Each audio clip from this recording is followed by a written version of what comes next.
결정이 어려운 사람들의 이유. 첫째, 안정적인 직업이라는 환상 때문이다. 나는 많은 경연대회를 통해 청년들의 고민을 생생하게 들어볼 기회를 가진다. 젊은 그들은 대부분의 직업에 대한 불안을 갖고 있다. 안정적인 직업을 얻기 위해 청순을 불사른다. 직업은 중요하다. 한두 번의 숙고와 선택의 직업을 결정해서는 안 된다. 20대라는 젊은 나이에 안정적이라고 선택한 직업은 평생의 업이 될 리는 만무하다. 그럼에도 청년들은 한 번 선택한 직업을 얻기 위해 너무 많은 에너지를 쓰거나 거기에 쏟는다. 그들은 다른 길이 있다는 메시지를 우이독경이다. 위너들은 말한다. 20대의 평생 직업을 선택의 결정을 내리는데 적기일까? 전혀 그렇지 않다. 수많은 선택을 통해 다양한 시행착오가 가장 잘 어울리는 나이가 20대다. 이 시기에 강력한 질문은 내가 어떤 일을 좋아하는가? 다 좋아하지 않는 일은 날마다 하기에 인생은 너무 짧다라는 상투적인 이유 때문이 아니다. 어떤 직업을 선택하든지 간에 당신은 그 일을 진짜로 좋아하는 사람들과 경쟁해야 하기 때문이다. 진짜로 그 좋아하는 일들은 사람은 어쩔 수 없이 그 일을 하는 사람들 사이에 과연 경쟁이 가능한 걸까? 하기나 할까? 탄탄한 직업을 얻기 위해 경쟁에 이겨야 한다.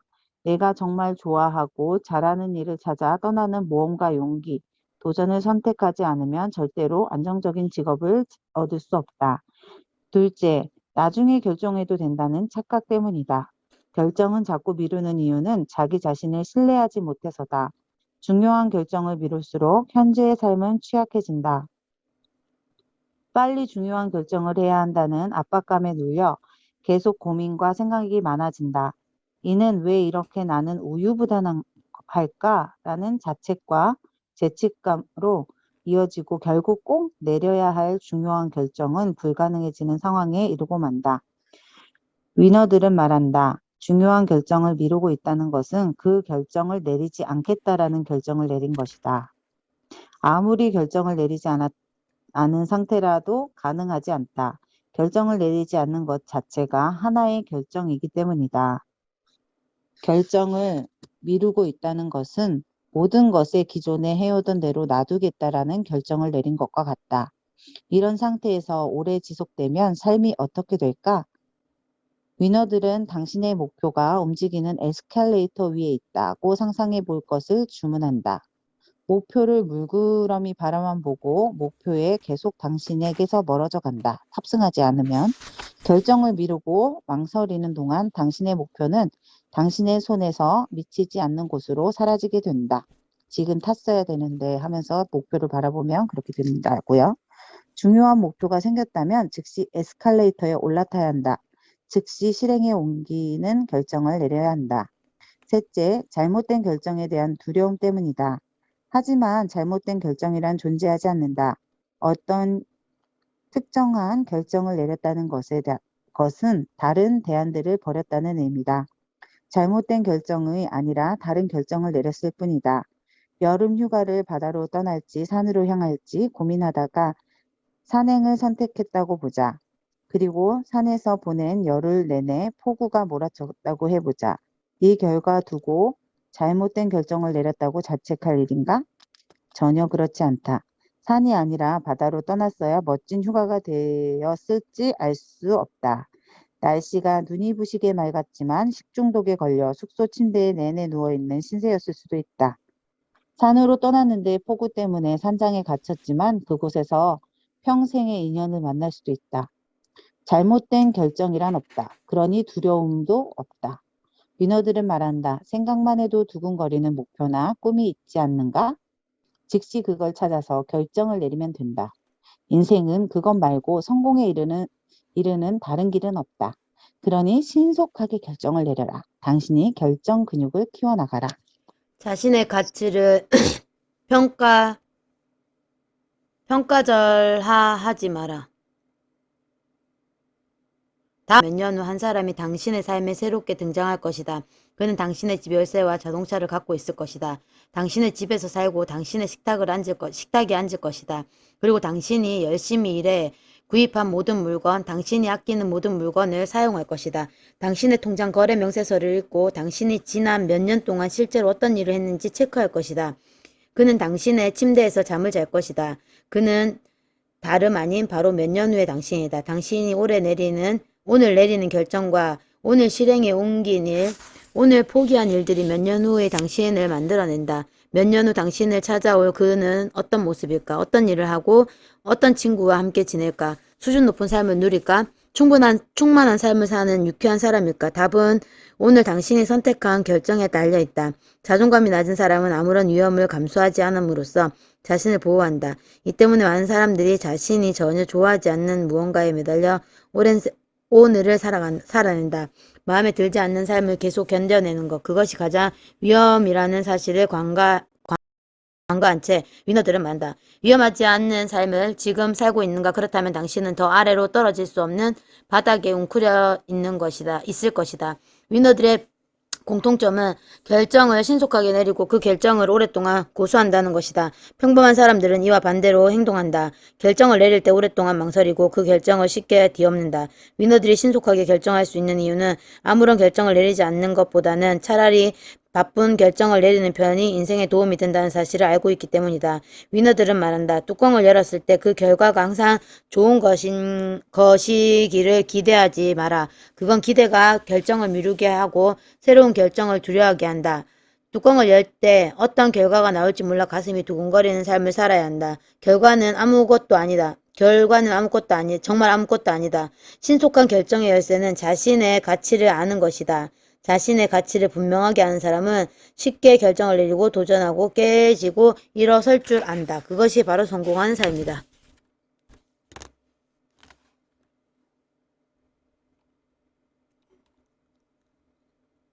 내가 계속 읽어요. 실전 연구를 훈련한다. 결정을 내릴 때마다 강화되는 근육이 있다고 상상한다. 식당에서 메뉴판을 15분 동안 들여다보고 나서는 가장 평범한 스파게티를 주문하는 사람이 되어서는 안 된다. 오늘부터 중요하지 않는 사소한 결정에는 30초 이상 쓰지 않는다. 결정을 내릴 때마다 스스로에게 질문한다. 지금 내리는 결정이 나와 내 사람을 행복하게 만들어줄까?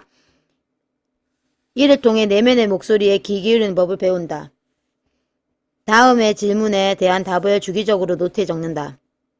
5년 후 어떤 사람이 되고자 하는가? 5년 후 일을 하려 하는가? 5년 후 무엇을 소유하고자 하는가? 그런 다음 기록한 답들을 방해하는 평소 행동들이나 습관의 목록을 만들어 적어 놓는다. 그러면 이것들과의 이별할 방법을 자연스럽게 떠오를 것이다. 오래전부터 미뤄온 어려운 결정이 있는지 살펴본다. 그러면 자연스럽고 그 미뤄두었던 결정에 도움을 줄 사람이 떠오를 것이다. 그들의 조언과 경험을 공유할 방법을 모색해본다. 마지막으로 미뤄온 결정을 내려야 할 데드라인을 정해 노트에 정리한다. 두 너 번째 뭐, 습관, 배우고 성장하라. 고대 인도의 창조 설화에 따르면 신은 가장 먼저 조개 하나를 만들었고 그 조개를 바다의 바닥에 놓아두었다. 조개는 그 고요한 심해에 생동감 없이 살았다. 하루 종일 입은 열어 약간 바닷물이 흘러오게 한 다음 다시 입을 닫는다. 그 외에는 할 일이 없었다. 그 다음 신은 독수리를 창조해 하늘을 날아 가장 높은 산 정상까지 올라가는 자유를 주었다. 독수리는 마음만 먹으면 어디든 도달할 수 있었다. 단 이러한 자유를 누리기 위한 한 가지 대가만 치러야 했다. 다시 말해 독수리는 날마다 먹잇감을 얻기 위해 투쟁해야만 했다. 독수리에게 아무것도 거저 주지 않았다. 새끼가 있는 독수리는 충분히 먹이를 마련하기 위해 해가 져도 사냥을 해야 했다. 하지만 독수리는 그 대가를 기꺼이 치렀다. 마지막으로 신은 인간이 창조한 뒤 처음에는 조개에게 그 다음에는 독수리에게 데려갔다. 그리고 난 후 인간이 두 개의 삶 중에 하나를 선택할 것을 지시했다. 여기도 내가 읽을게요. 삶을 확장하라. 우리는 이처럼 두 가지 삶 유형 중에 하나를 선택할 권리를 부여받았다. 조개의 삶은 자신의 지평을 확장시킬 기회를 간과하는 사람들을 상징한다. 성공학과의 대가 나폴레옹 힐은 이렇게 말한다. 어떤 사람들은 과식 탓에 일찍 죽고 어떤 사람들은 과음으로 일찍 세상을 뜬다.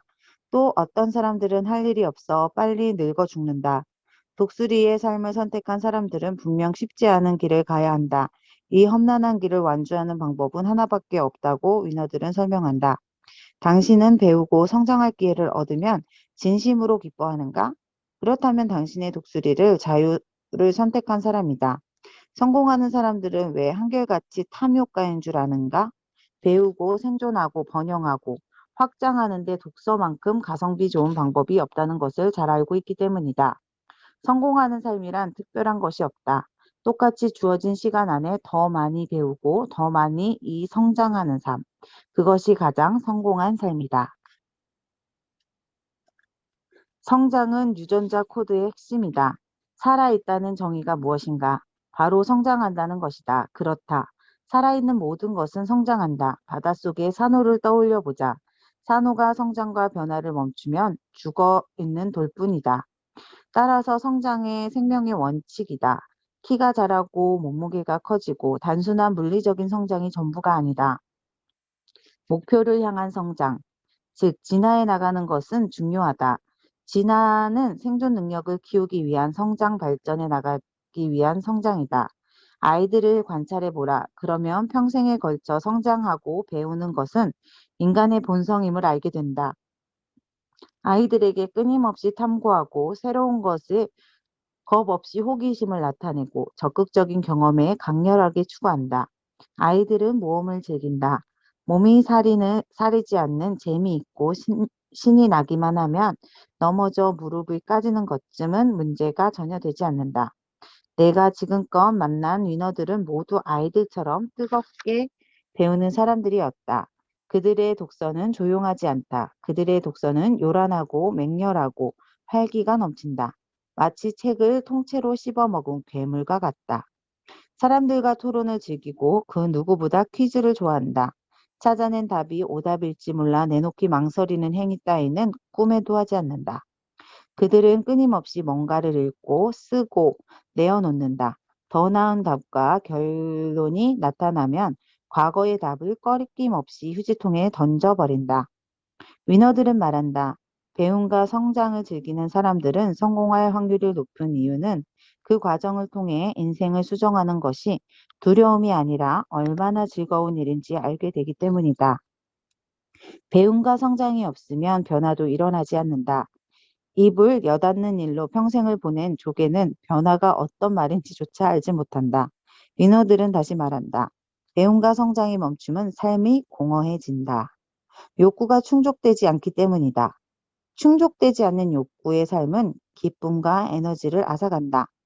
배움과 성장이 정지한 상태라고 존재할 수 없다. 비단 개인뿐 아니라 경제, 정치, 문화 등 인류의 사회 시스템의 영리를 추구하는 기업들은 모두 성장 아니면 쇠퇴하는 길을 걷고 있다. 일정한 수준에 이르러 이제 그만 성장해도 될 것 같다는 생각을 갖는 순간부터 지구상의 모든 것은 취약해지기 시작한다. 위기의 경영의 대가인 에드워드 데밍 박사는 이렇게 말한다. 탁월함이란 매우 높고 특별한 수준을 이루는 것만을 의미하지 않는다. 생동감이 넘치는 다이나믹한 프로세스를 거쳐서 지속적으로 개선되는 것. 그것이 우리의 탁월함이라 부른다. 배움과 성장은 인류의 진화의 근원 원리다. 이를 거스르는 사람은 성공한 사례가 없다. 나아가 배움과 성장의 인간 삶의 진정한 의미다. 위너들은 말한다. 마약, 술, 담배, 도박에 얻는 쾌락보다 100배 더 짜릿한 희열을 꾸준히 배우고 성장할 때 얻을 수 있다. 다만 그 희열을 경험해 본 사람들은 아직까지 많지 않을 뿐이다. 이는 행복감과 성공을 얻은 사람들은 언제나 소수인 이유 또한 명쾌하게 설명해 준다. 그렇다면 왜 많은 사람들이 배움과 성장을 포기하는 것일까? 첫째, 자신이 더 이상 나아갈 수 없는 체념하기 때문이다. 나아갈 수 없다는 체념하기 때문이다. 열심히 해도 별로 좋아지는 것 같지 않다는 느낌이 그동안의 노력을 시간 낭비로 폄하시킨다. 하지만 영국의 가수 데이비드 보위는 이렇게 말한다. 당신이 더 이상 나갈 수 없다고 생각하는 날, 그날부터 당신은 항상 같은 노래만 부르기 시작한다. 그렇다. 삶이 나아지지 않는 이유는 삶이 앞으로 나아가지 못하고 계속 같은 자리를 맴도는 이유는 당신이 더 나아가지지 않을 거라고 생각하기 때문이다. 어제와 똑같은 삶은 오늘과 내일을 반복하기 때문이다. 둘째, 배움과 성장이 없어도 삶은 전혀 해롭지 않는 느낌을 갖기 때문이다. 나아가 많은 회사 일에 바빠서 학력이 짧아서 배우고 성장할 기회가 없다는 생각에 우리를 정형화된 행동 패턴으로 고착시킨다. 위너들은 말한다. 세상에서 가장 위험한 중독은 낮은 수준의 삶에 집착하는 것이다. 세상에서 가장 위험한 태도는 마땅히 누려야 할 수준보다 한참 낮은 수준의 삶에 머물러 있으며 성공을 위해 열심히 노력하는 사람들에게 손가락질하고 비난하고 조롱하는 것이다. 30. 멀어지, 네. 멀어질 것인가, 가까워질 것인가. 뜨거운 물이 가득 담긴 냄비에 개구리를 넣으면 개구리는 즉시 냄비 밖으로 점프해 탈출한다. 하지만 차가운 물이 담긴 냄비에 개구리를 넣은 다음 천천히 가열을 시작하며 긴장을 풀고 물이 천천히 따뜻해져가는 것을 즐기던 개구리는 곧 끓는 물에 잠길 것이다. 인간의 삶도 개구리와 마찬가지다. 삶에서 많은 일은 천천히 전개된다. 당신이 아침에 눈을 떴을 때 갑자기 6만 달러의 빚이 생겼다면 당신은 정신을 바짝 차리고 위기를 탈출할 궁리를 시작할 것이다. 하지만 오늘 80센트, 내일 1달러 등과 같은 식으로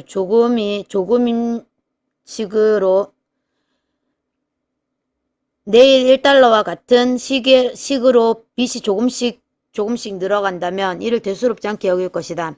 삶에서 모든 일은 합산으로 나타난다.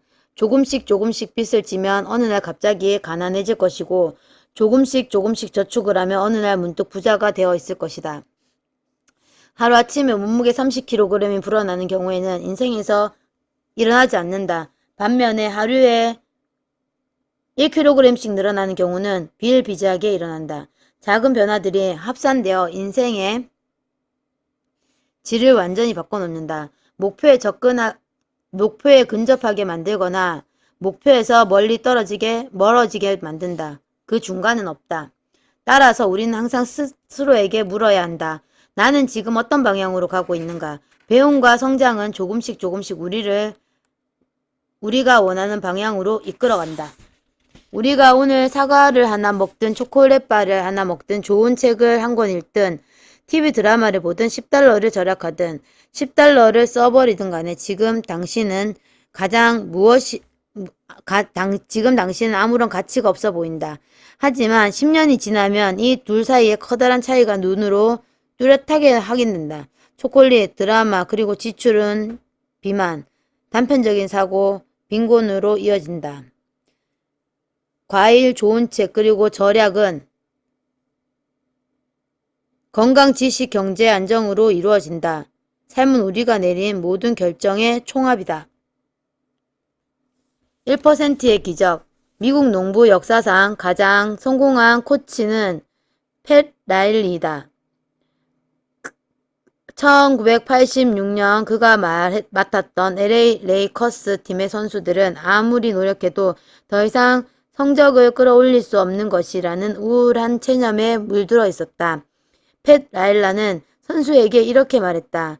각자 1%씩만 기량을 끌어올리자. 1%는 코웃음이 나올 만큼 작은 수처럼 보였다. 하지만 라일리는 선수들에게 다음과 같은 계산을 보여줬다. 우리 팀이 12명이 농구의 5가지 요소에서 각각 1%씩 기량을 향상시키면 팀 전체의 경기력이 무려 60%나 증가한다. 농구 같은 팀 경우에는 10%만 끌어올려도 충분히 우승할 것이다.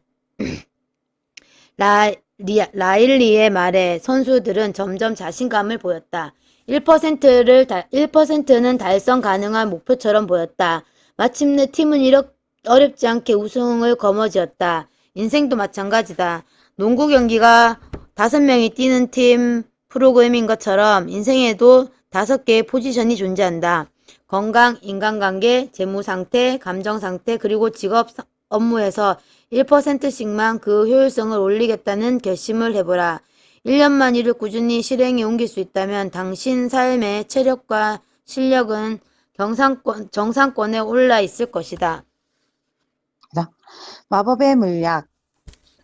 프랑스 애니메이션의 주인공인 아스텔릭스는 마시는 슈퍼 파워가 생기는 마법의 물약이 다 떨어지자 그 레시피를 찾기 위해 모험을 떠났다. 당신에게도 성공하려면 마법의 물약이 필요하다.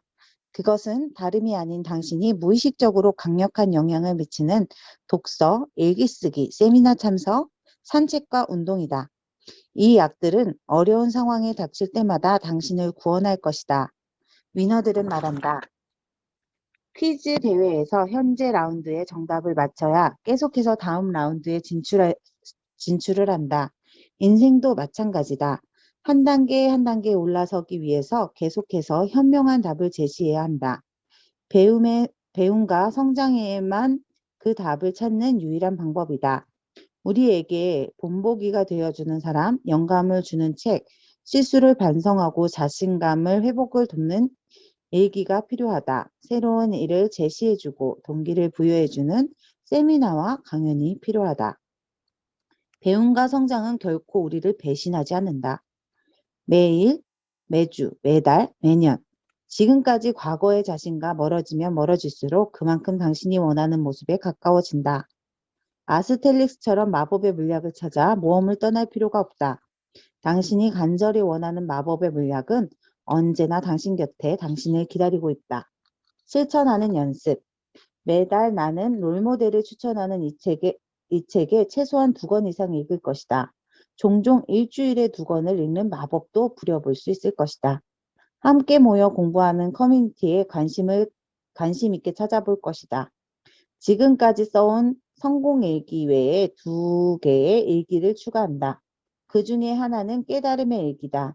나는 모든 실수 및 실수를 통해 얻은 교훈을 깨달음의 일기에 기록한다. 그리고 모든 새로운 아이디어의 일기에 기록한다. 언젠가 꼭 만나볼 멘토 10명을 정해 리스트를 작성해 둔 다음 주기적으로 업데이트할 것이다. SNS 미디어의 시대에 만날 수 있는 방법은 얼마든지 있다는 사실을 잊지 않을 것이다.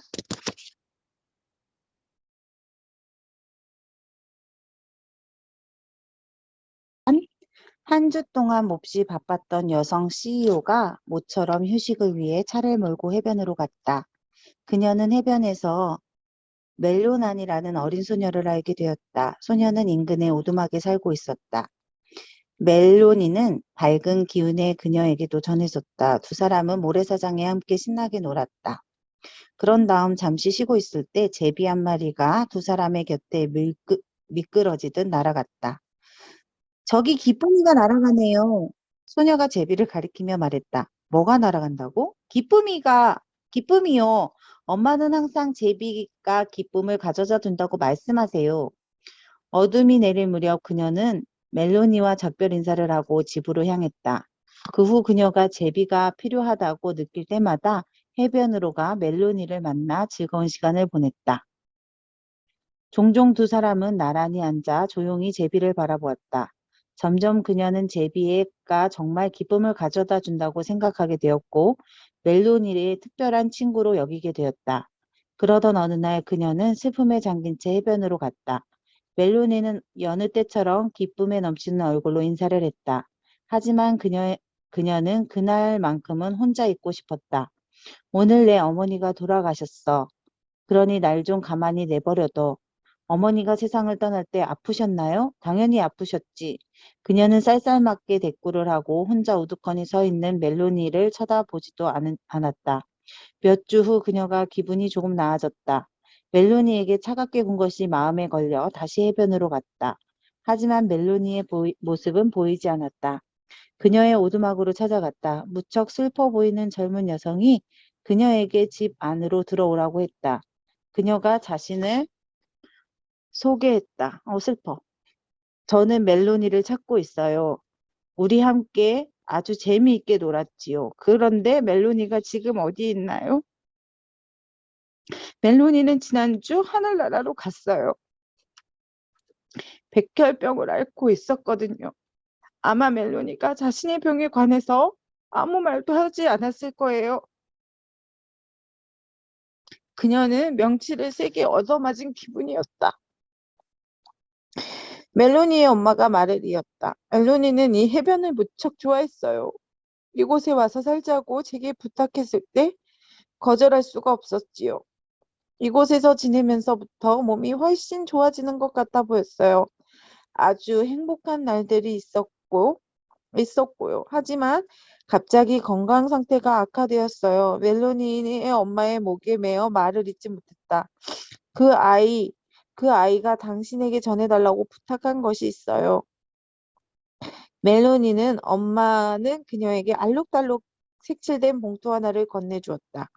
봉투 겉면에는 나의 친구에게라고 적혀 있었다. 봉투를 열어보니 멜로니가 직접 그린 두 사람이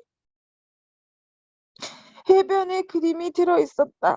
황금빛 모래, 파란 바다, 커다란 제비가 그려져 있었다. 그림 아래쪽에 제비가 나의 친구에게 기쁨을 가져다 줄 거예요 라고 글귀가 정성스럽게 적혀 있었다. 그녀는 흐르는 눈물에 더 이상 참을 수가 없었다. 그녀는 멜로니의 엄마를 꼭 껴안았다. 멜로니가 그려준 그림은 오늘도 그녀의 책상 위 벽에 잘 보이는 곳에 걸려있다. 어린 소녀의 선물은 그녀에게 기쁨에 관한 소중한 가르침을 주는 선물을 해주었다. 왜 이렇게 슬프죠? 그 내용은 읽기도 전에 알아버려서 감정이 컨트롤이 안 됐던 것 같아요.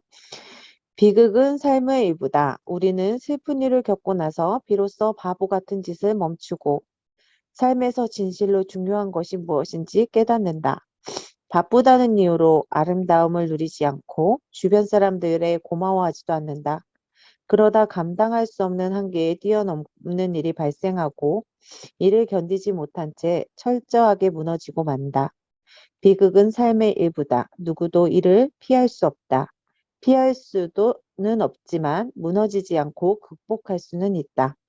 미국 대통령을 지낸 조지 부시와 바버라 부시 부부에게 로빈이라는 딸이 있었다. 로빈은 3살이라는 너무도 어린 나이에 세상을 떠났다.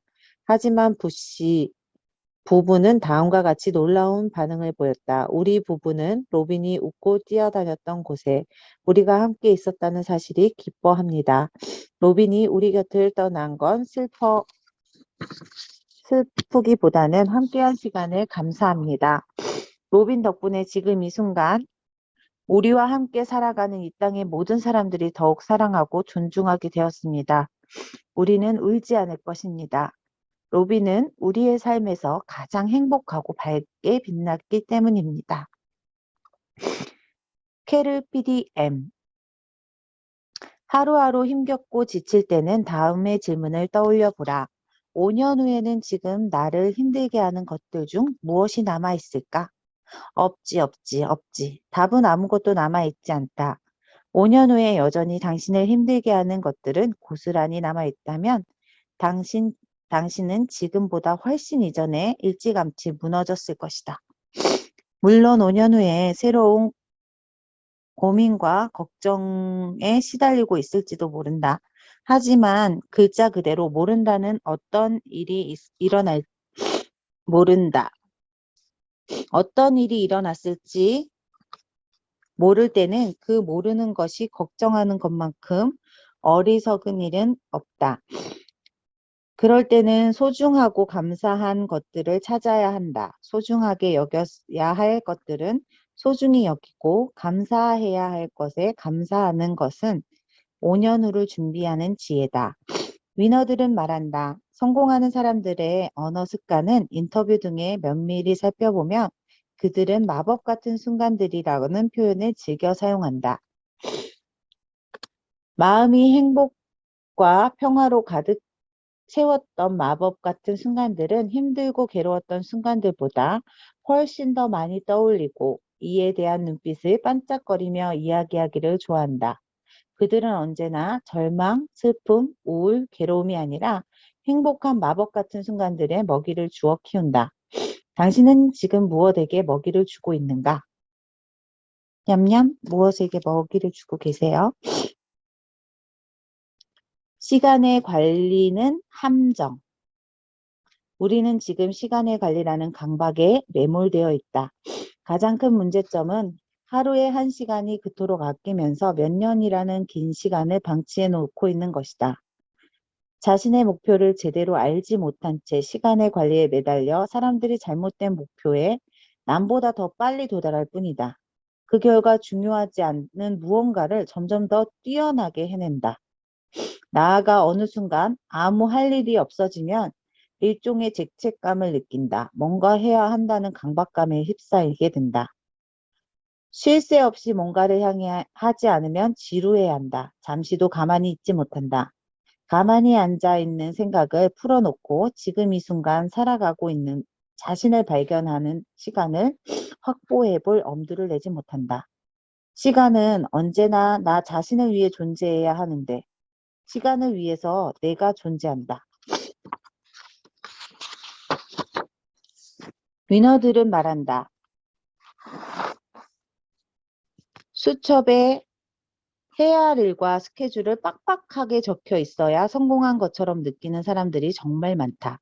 하지만 그들은 결코 자신이 성공했다고 생각하는 순간에 도달하지 못한다. 그들은 그들이 원하는 미래가 도착한 날에도 고개를 저으며 또 다른 미래를 위해 달린다. 죽는 그날까지 그렇게 달릴 수 있으면 다행이다. 하지만 인생의 막바지에 이르는 그들은 예외 없이 깨닫는다. 인생은 끝없이 맹목적으로 달리기가 아니었다는 것을. 뼈아픈 후회가 찾아오고 결국 그들은 누구보다 빨리 달렸지만 그 누구보다 늦게 도착했다는 탄식의 속으로 눈을 감는다. 우리 자신보다 시계를 향하고 나침판보다 시계바늘에 집착하며 살아간다. 시간보다 시계를 향하고 찬양하고 나침판보다 시계바늘에 집착하며 살아간다. 삶의 진정한 의미를 무엇인지 깨달을 때는 이미 되돌릴 수 없이 시간이 지나고 나서다. 뼈아픈 후에는 뒤늦게 탄식에 벗어나는 유일한 지혜. 지금 이 순간, 지금 이 시간을 사는 것이다.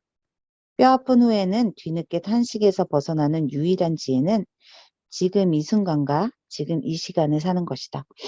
왜 전도서에 보면은 모든 것을 누린 그 지혜의 왕이 헛되고 모든 것이 다 헛되도다 라고 좋은 것도 먹어보고 좋은 삶도 살아보고 왕으로서 진짜 모든 걸 했지만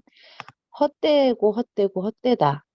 무엇을 위해 살아왔는가 라고 얘기하는 순간이 있었어요. 사실 우리 돈을 위해서 많이 쫓아가잖아요. 근데 돈도 있어야 됩니다. 돈은 99% 있어야 됩니다. 근데 우리의 목적 있는 삶이 1%잖아요. 근데 그 목적이 우리가 어디로 향하고 있는지, 내가 돈을 벌어서 뭐 때문에 돈을 버는지, 사실 아이들에게 짜증을 내면서 아이를 위해 돈을 벌고 있다고 생각한다면 그게 맞는 것인지, 또 다른 것도 예를 많이 들 수 있겠죠? 사실은 너무 열심히 살았는데 나는 너를 위해 열심히 살았지만 어린 아이들이 커가는 모습을 못 보고 성인이 돼서야 그 아이를 본다면 그 아이를 위해 산 것일까요? 지금 이 순간 나와 함께 있는 사람과 정말 소중함을 느끼고 가족이 사실 가끔은 짜증날 때도 있어요. 근데 어딘가에서 만나던 모든 사람들은 언젠가 이별할 수도 있는 사람이지만 가족은 이별하더라도 가족으로 남고 소중한 사람이잖아요. 음, 어쩌다가 이런 말을 주저리 하는지 모르겠지만, 그래서 지금 이 순간 정말 나에게 있어야 되는 사람에게 어, 좀 시간을 내주면 어떨까 하는 생각이 듭니다.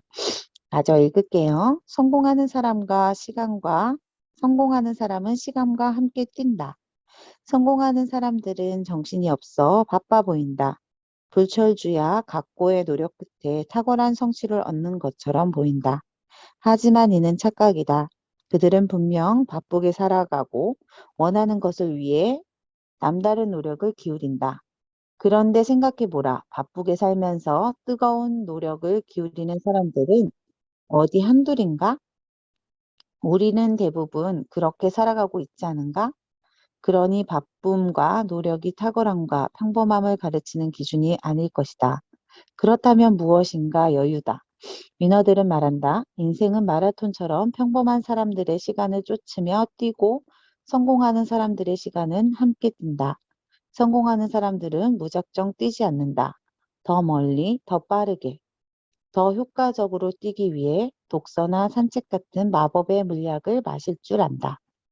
혼자 생각하는 순간들을 즐길 줄 알고 손목에 찬 시계를 들여다보지 않아도 시간의 흐름을 알아챌 줄 안다.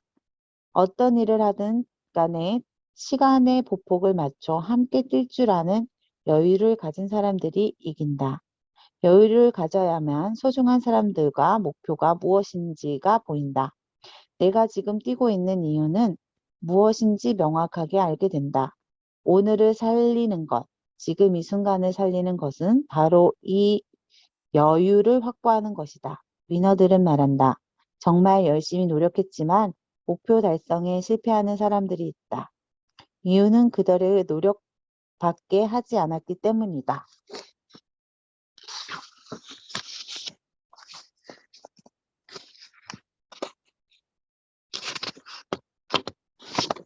누구나 바쁘게 살아가는 시대에 바쁘게 노력하는 것이 별로 어려운 일이 아니다. 반면 정신이 없이 바쁜 시간을 쪼개 여유를 갖는 것, 아무나 할 수 있는 일이 아니다. 아무나 할 수 없는 일을 하는 사람들은 언제나 승자가 된다. 예로부터 독일에 이런 우화가 전해진다. 한 소녀가 번개가 내리치는 숲속을 홀로 있었다. 소녀는 어머니의 걱정 끝에 소녀를 찾아가는 길에 나섰다. 드디어 소녀를 찾았을 때 어머니는 눈이 휘둥그레졌다. 숲속 넓은 공간 위에 서 있는 자신의 딸을 번개가 내리칠 때마다 하늘을 올려다보며 미소를 짓고 있었다. 놀란 어머니가 물었다. 얘야, 너는 번개가 무섭지도 않니? 소녀가 대답했다. 하나도 안 무서워요. 신께서 제 자신을 찍으시잖아요. 신께서 제 사진을 찍으시잖아요. 우리는 이 소녀의 여유를 배워야 한다. 천천히 걸으며 깊이 생각하는 시간을 가져야 한다. 빈틈없이 살지 말고 빈틈을 만들어가며 살아야 한다. 여유와 빈틈이 삶의 방향을 바꾸는 촉매 역할을 한다. 우리에게 진실로 필요한 것은 노력에 앞서 관점을 바꿀 줄 아는 용기다. 실패하는 사람들의 대부분의 노력에만 열중하느라 자기의 삶의 전체적인 방향의 관점을 전환할 생각과 여유의 시간을 갖지 못하기 때문이다. 위너들은 연금술사다. 그들은 지금 자신들에게 발딛고 있는 순간에 설령 최악의 상황이라 할지라도 이를 번개가 내리치는 숲속의 소녀처럼 황급빛 순간을 맞을 줄 안다. 지금 이 순간 세상에 정말 많은 기적들이 일어나고 있다. 하지만 우리는 이를 당연한 일로 치부하고 만다. 사랑하는 사람들은 우리의 곁에 있는 기적은 당연히 여겨서는 안 된다. 위너들은 하루를 단 한 번밖에 없는 기회로 여기고 즐긴다. 위너들은 주변 사람들 자체를 선물이자 기적이라고 여기고 소중히 생각한다. 위너들의 삶의 토대로 이루는 소소한 것들은 온전한 의식을 살아감으로써 힘을 얻는다. 위너들은 감사할 줄 알며 좌절에 국복하지 않고 자신의 삶을 행복해 한다. 위너들은 오늘에 온전히 사용한다. 보도셰퍼의 이기는 습관 45페이지까지 읽어드렸고요. 순간순간의 여유를 즐기면서 내가 어느 방향으로 나가고 있는지, 그 방향이 어떤 것인지, 그리고 나의 삶의 목적과 저도 신께서 이곳에 보내신 목적이 있겠죠. 그 목적을 이루는 삶을 살아가시기를 주님의 이름으로 축복합니다. 여러분, 내일 또 만나요. 안녕. 이거 끝까지 들으신 분들은 좋아요, 구독 눌러주시면 알람이 뜰 거예요.